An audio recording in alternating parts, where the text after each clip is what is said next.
Hello, Santa Clarita. I think it's Friday and it's 2 o'clock. That means it's time for the Gazette Radio Hour with Doug and John. I'm Doug. I'm John.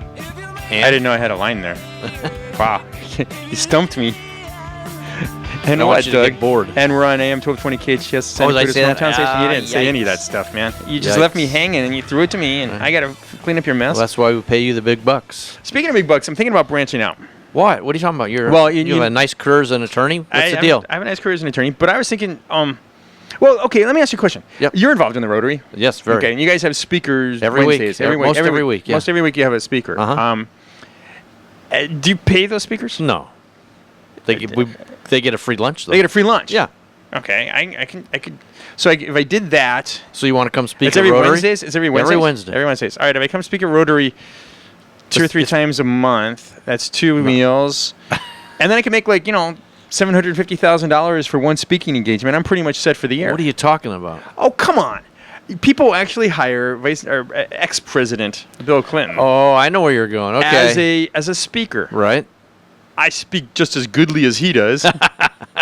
As can alter my speech depending upon who I'm talking to, just like his wife does. Yes, she's good at that. Y'all. She See, is I can good go at Southern. that. I could go Northern if you'd like. I could probably do English. And maybe it's not great. I could definitely do Surfer Dude. Wait a minute. Can you do Russian? Yeah, perhaps ski. Didn't he get some big bucks for giving a speech in Russia? Well, no, don't even get me started on the big bucks he gets. He's got his. Well, what I wanted to do is start the Rogers Foundation. Doesn't have a nice ring to it? It's got a nice ring to it. How else do you serve in public? I mean, you could ask.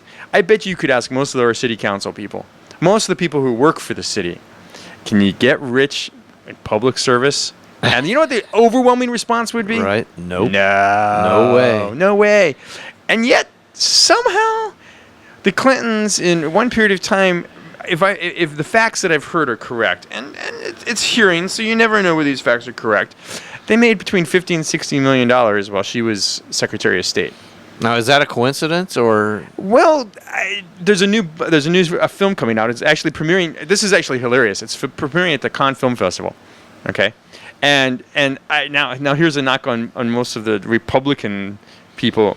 They are so out of it. The Republican commentators that you listen to on Fox News and stuff, Doug, they are so out of it. You know how they say that? It's premiering at the Cannes Film Festival. Okay? And I actually have to think about that as is there another film festival for canned films? I don't even know. But yeah, we'll have to talk about this again. There's so much shenanigans going on. When this film comes out, Clinton Cash. To me, it's bigger than the emails. If I were Hillary, I'd want people to talk about my emails. Really? Oh, emails are nothing compared to this. And is the FBI investigation include any of this? That I don't know.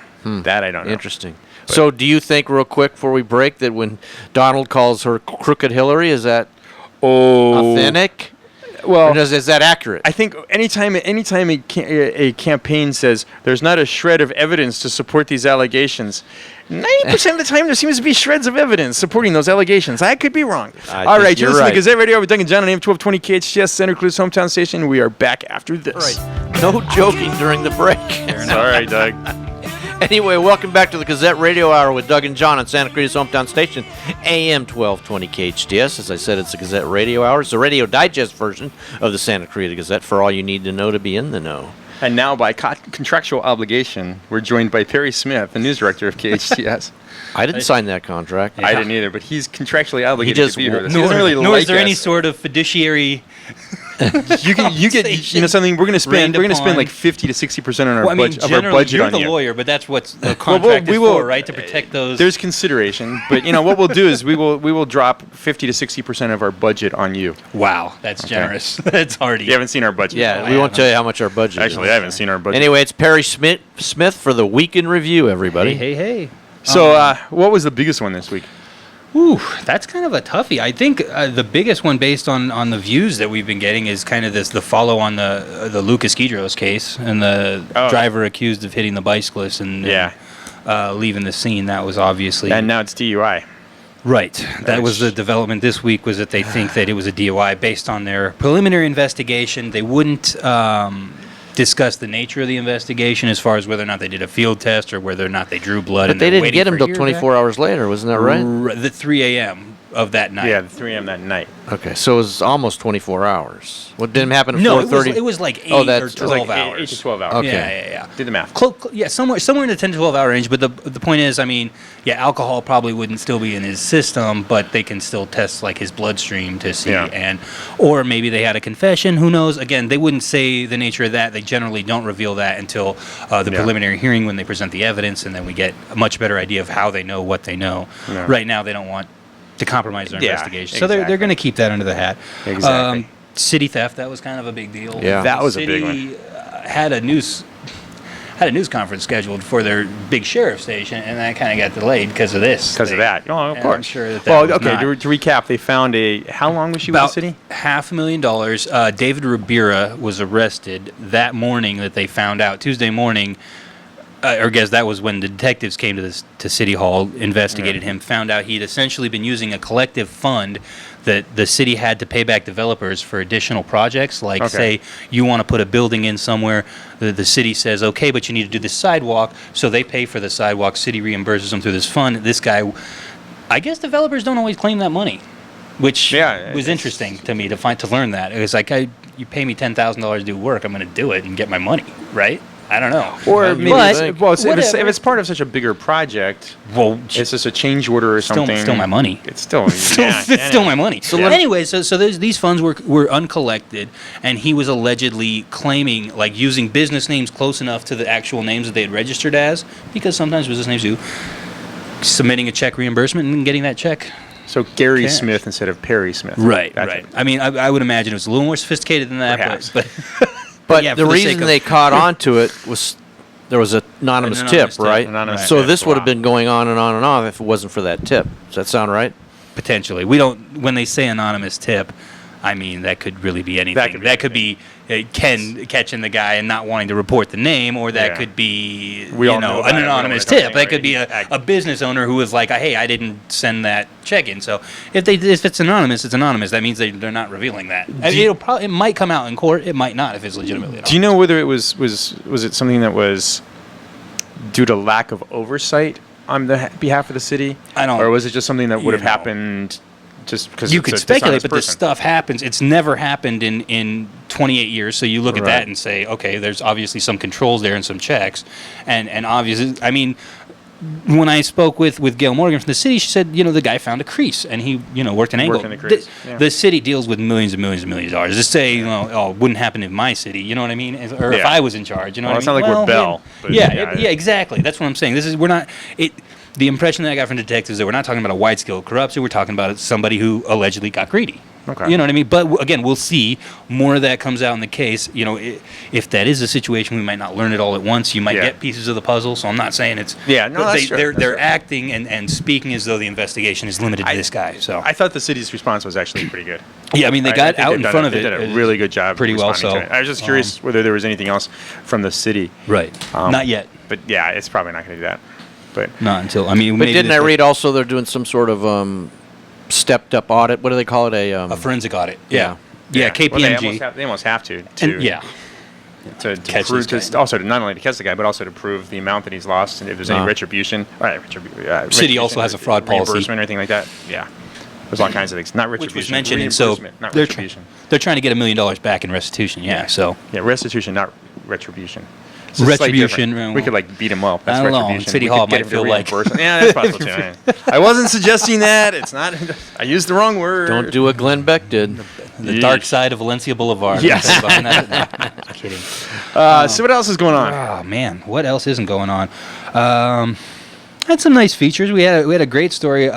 Someone who was a friend from Canyon High graduate, who was a drummer for Selena Gomez, reached out to us and was like, "Hey, this guy's local and he's interested, and he would talk to you guys." And we got a great story. He talked to us live on air. Melissa chatted him up, and it was talking about kind of just being his experience. Stephen Robinson was his name. Very cool. From Valencia High. 06 Canyon High, right? Yeah, no, Canyon High. Canyon High. Okay. No. So that was a nice story that we got. We had the holiday, so we had a day off, a little shorter on the news slate. But what else we got? Oh, Jared Snyder, speaking of embezzlements, allegations, the Valencia High coach, 2 years later, and we're still trying to bring him to trial, I guess. What happened with the trial? There was a hearing just the other day. Continued again. Yeah. I mean, they were supposed to have a jury trial within 7 of 10 days, whatever, from the last date, but looks like it's just attorney maneuvering. Yeah, these financial cases take a really long time. You've got to get, and you've got so many experts and so many forensic accounting experts that you've got to get lined up. And there is money involved. I mean, the guy hired Carl Douglas. Yeah. I mean, he probably doesn't come cheap. Yeah, I would imagine he probably doesn't. And the Moffats? The Moffats. Oh, my. Somebody read a feature in there. Oh, I my. believe one of our newspapers, Hero or Heel or something, was the... Yeah, that was... the Moffats have had an interesting week in the media. They are... Yeah, I don't know how much of that we can talk about on the radio. Well, let's save that. We're going to actually it's have... a community radio station. We're going to have the... But I think Perry's... referring to her past as a model. I am referring to allegations against both of them. Yes, that seem pretty confirmed at this point. Well, she came out and said that she used to model without much on. So. There was film and cameras involved as well. Was nice. The statement on the website that I read. So. Nice. That's wholesome. It's family entertainment for you. Just information I could have lived without. Yes. There are certain things that you don't want to know. What about the bear? The bear in Sand Canyon. The bear. Because I was really hoping we were going to give a happy ending for that. Like they'd capture the bear. Because the bear was all over Sand Canyon. Yeah, and then we'd seen him like 3 or 4 times, but fact, you knew. One of my neighbors saw him. My concern is that our reports, not in my house, is our reports led somebody up there to go hunting for him the way this guy was killed because they took the paws and they took his gallbladder, which is I guess what they do for, poaching a black bear. There's value. There's significant value apparently among those parts. Gallbladder. But what I didn't like was the Facebook post that happened. Wanting people to have bad karma, whoever hit the bear, and didn't it happen during probably early morning hours? Yeah, and do you really think somebody maybe somebody didn't hit the bear. Maybe somebody hit the bear and then went out. I mean, maybe there's 2 people involved. I mean, I don't think people are going to go hunting bear with your car. Right. And who wants to hit a bear? Like, you did it on purpose. But the thing is, it's like if you hit a bear, if I hit a bear, I wouldn't know to remove the paws and the gallbladder. Yeah. Is that what happened? Yeah. Okay, that's where I'm confused. That's what I'm saying. Yeah, somebody poached this bear, and I don't know if they killed it and then realized, oh, this is a black bear, but it sounded like this bear might have been poached and dumped. Oh. Yeah. That's what a lot of the comments are going on. And a lot of that initial information wasn't revealed until we had talked to Fish and Game. Yeah. They kind of shed a little more light on as far as the poaching and the condition of the body, so that changed the... Is it an ongoing investigation? Story a little bit. The funny thing, I mean, not funny, but the wildlife guy was like, yeah, we investigate these cases, but, I mean... Yeah, unless they got a tip. There's not a whole lot of witness statements you can take from the dead bear. Family's not going to... Yeah, I mean, you can't take a whole lot. Yeah, the bear's family. Yeah, that's a good point. So, but all right, Perry, thanks, man. Hey, thanks for having me, guys. Another great week. To talk about the news. Yeah. Hey, well, maybe next time ask about a raise. I will. Who would I speak to in your organization about that? We have an organization. Is there someone I should email? As soon as we get an organization, you can talk to somebody. All right, that sounds good. First steps. Perry Smith, everybody, news director of KHTS. All right. So, Doug, finishing my thought on the whole Hillary and the Clinton cash thing. Before ex-presidents usually make about $175,000 to $200,000 for speaking arrangements. Okay, not a bad gig if you can get it, but you got to put up with 4 years of being president, which I'm not sure I want to do. Yeah. Okay. So then, what does he do in 2009? Let's go back. The most Bill got, I think, at least according to some of the public records that I actually did look at, he got a $750,000 speaking fee. Okay. Huge. Who did he get that from, do you think? Right? No, wait. How long was the speech? That I don't know. I don't know that. An hour max? No. It's usually these things, from what I understand, and I've seen a couple corporate speakers. They come out and they speak for a little bit, and there's a private plane involved. They fly you to their convention and their big corporate meeting stuff. But he got $750,000 for speaking to Ericsson, a telecommunications company. Now, just prior to that speech in 2009, Hillary comes out and says, we need tougher sanctions on Iran and Belarus and North Korea and some of these terrorist states, and we need to restrict the telecommunications that we're selling to them. Okay? Do you know what Ericsson does? You want to guess? Go ahead, Tell me. Guess. They sell telecommunications. Okay? They're cell phones. You've seen those. Telecommunications all over the place, right? So he gets paid for she's calling for more sanctions and cut off the telecommunications, that we shouldn't sell to these people anymore, which is going to do what to their business, Doug? Right. What's going to do their business? Come on, answer the question. You can do it. What is it going to do if you're not selling to... It's going to hurt. It's going to hurt their business. So you know what happens? Bill gets paid his $750,000 to do a speech. From who? From Ericsson. The company that's business is going to get hurt, okay? This is even after Hillary said no more. Hillary said we should not sell Ericsson products. 2 years before the speech. She's dead set against it. Shouldn't sell telecommunications to the terrorist states. Bill gets paid $750,000 for the speech. In 2011, he delivers the speech. About 9 days later, Hillary goes, I don't think we're going to call for additional sanctions. We're going to let these companies police themselves. Oh my. I, for one, cannot wait to see this movie. It's going to be very interesting. So the question is, will Mr. Trump use this in his campaign speeches? And I was going to make a horrible bear comment, which is probably a little too insensitive at this point in time. Yeah. So we will refrain from commenting on that. Okay. Well, let's talk a little local. All right. More localer. Lee Barnathan, lead writer for the Gazette. Are you with us? Yes. Hey, it's Local Lee. Whoa. Don't tell anybody I don't live in the Santa Clarita Valley. Close enough. It's non-Local Lee. So, a couple cool stories. A couple of stories that are coming out, I guess, Doug, on the web. Yeah, we've got one story made it in print, and there's got two more on the web. But let's talk about the one that was in print first, Lee. You're a congressman turned telemarketers. This all started from a show I saw, or a segment on 60 Minutes, where they were talking about how congressmen are required to do a certain amount of fundraising, correct?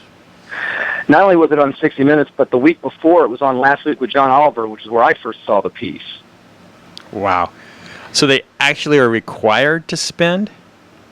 They are required to spend up to 4 hours a day sitting in call centers down the street from the Capitol, dialing numbers, asking for money. And compare that to only expected to do about 2 hours of work in committee or dealing with your constituents or being on the Senate or House floor. So let's back up. You're taking 4 hours a day, not 4 hours a week. No, a day. Up to 4 hours a day. My gosh. No, is this money? Okay, let's not, before we get crazy here. Well, just the fact it's 4 hours. Is this money going to their individual campaign?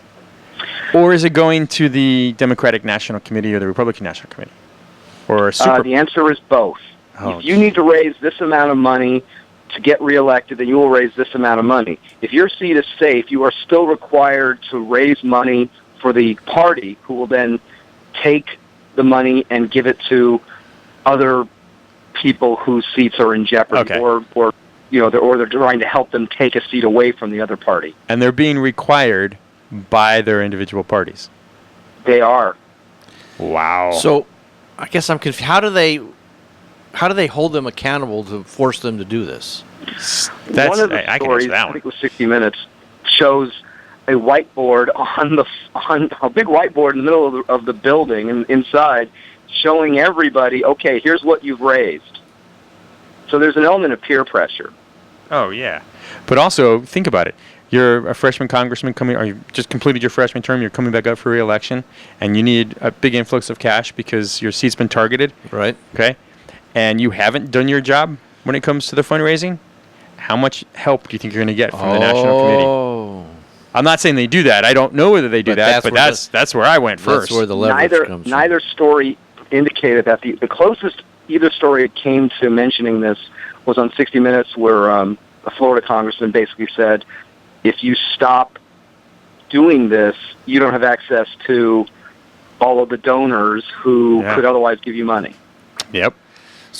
But the point of the story was to find out what our 38th district, right? Right. Well, the 38th, the 25th. I never remember which one it is. 25th. 25th. So what about our 25th district, Congressman Steve Knight, and the people who are running for that seat? What do they think about this? That's what I wanted to know. That's what I called about. Okay. And I spoke to everybody except Lou, Vince. He and I played phone tag, unfortunately, and we didn't hook up. All right. But basically, nobody likes it, although Steve Knight's response was a non-answer. Right. He wouldn't comment on it, basically. Well, he gave me his people gave me a statement. I am proud to represent California's 25th district in Congress. Fighting for the needs of my constituents will always be my top priority. It didn't say anything. It didn't answer my question. It was political speak. Yeah. The other 3 people I spoke to all basically said the same. Well, the other 2 people I spoke to said the same thing. They said, "This is stupid. This is ridiculous. I'm not going to do it." The end. But what they don't realize is that the pressure to do it is great. I mean, I even put in the story how a freshman congresswoman from New York was in her first committee meeting in 1997, and she got pulled out of a hearing to go raise money. She said, how am I going to learn anything? Well, I think Jeffrey Moffett put it best when he said he might be in for a rude awakening, but this isn't the plan. They don't want to do this. Caforio, in between taking pot shots at Steve Knight, which wasn't answering my question, of course, also made a point of saying, I'm not going to do this. And if I'm in a committee meeting, I'm going to tell my staff, don't take me out of committee meetings, because I'm not going to bother with this. Yeah, he says that now. Yeah. Right, they say it now, but, you go to Congress or you go to Washington and you're all idealistic and optimistic, and then you find out how it really works. Right. Yeah, that's just pathetic. And that's why so many don't follow through on their campaign promises. Yeah. They're too busy. Or they get there and they find out that it's a lot harder to do than they talked about. I kind of get the idea of, hey, look, once you get here, you have to continue to campaign. Because, I mean, you leave where you are campaigning, and coming back is difficult if you're going to do your job. So I can understand a little bit of, hey, you got to make sure you campaign. It defeats the purpose of what they're there for. Yeah. But remember, what is the goal of every politician? It's to be elected or reelected. Right. That's it. Yep. And this, I think, is indicative of that thought process. And all right. I think it's wrong. Let's change the subject. Lee, let's go to the Lee. I'm sorry. Let's go to the next story. 'Cause short on time. You broke a story last night regarding Rose Moffett and Scott Wilk. You mean Star Moffett? Star Moffett. I'm sorry. Yeah. What did I call him? Rose. Star Moffett. Rose by Rose by because name. I said that because one of the governors of Arizona when I left there was Rose. Yeah, it was Rose. Oh, it was Rose Moffett, really? Yeah. Anyway. All right, so no, Star Moffett and. Uh-oh. Are you still there? Yeah, I'm here. Okay. Were you laughing at Doug? I'm laughing at the Rose comment. Yeah. Okay. So what was the story? It was some garbage. A non-story. It's almost a non-story. I mean, you've got somebody. You got Star Moffett running for the 21st Senate district seat, filing court papers saying, "Hey, our Assemblyman Scott Wilk, who's running for Senate, same as me, can't run because he's resigned his seat and because he's a lobbyist." Well, I spoke to Scott Wilk last night, and he was talking to me from the Assembly floor. Oh wow! I don't think he's resigned. He also said that he didn't resign. Okay. And the paperwork or the court documents show that Moffett worked for Anchor Consulting, which is a lobbying firm in Alexandria, Virginia. Wilk didn't deny that he worked for Anchor. He just said that he was doing public affairs work for Howard McKeon at the time. And he worked there from 2007, 2011, last payment from 2012, and didn't act as a lobbyist. Okay. So now you got she said versus he said. Desperate grasp at straws? Yeah. I think there's an element of desperation. I also think there's an element of I need to make a splash before Tuesday's primary. Yeah. And who better to go after than he's not the incumbent, but he is a serving Right. Yeah, and politician now. But she actually filed the court papers, though, right? Oh, Star did. Oh, yeah, Yes. her name's all over it. There's no question. But secretive. it's by the time it gets she's going to be irrelevant. I don't think she's. I mean, well, what do you think, Lee? Is she going to make the top? What is it, top 2, regardless of party? I didn't know she could do that. I'm not even sure who's running, but you know that the Senate seat has been Republican for quite a while. Yeah. And so because she's running as a Republican, she's been a Democrat in the past, she's running as a Republican now, she's got a good chance as any. Wow. That'll be we'll interesting see. if it's her and Wilk. That would be perfect. The final 2. Well, yeah, I think Scott's got some good name recognition, some good thoughts. Yeah. We've talked to him several times about his decision to run. He's an all-around good guy. So I don't think that's bad. He wasn't happy about the story. He thought that we fell into a trap by running the story when no one else would, because the Signal spoke to Wilk, and the Signal didn't know anything about it. And while I can understand the point, I took the point of view being, well, court papers were filed, so let's report it. It's now news. Let's let people decide for themselves. I mean, for all I know, this is going to boomerang and hurt Starr and help Scott. Who knows? I would say, and this is probably the last thing we got to talk about, but I would probably say that it makes sense to report it as this occurred, and let Scott rebut it. Yep. And you're fine. I don't have a problem with that. I think Scott's rebuttal is probably more than enough information. Right. You guys needed to sit there and go, oh, this is not going to be a non-story. Well, Lee and I and the editor agreed it was reportable. Is that a word, reportable? It is now. Okay. So that's what we did. Lee, we're up against a break. Thank you. Lee Barnathan, lead writer for the Gazette, everybody. Glad to do it. Okay. Need that on your byline, don't you? Lead writer. Okay. Just throwing that out there, Lee. All right. You listen to the Gazette Radio with Doug and John on AM-1220 KHTS, Santa Cruz hometown station. We are back after this.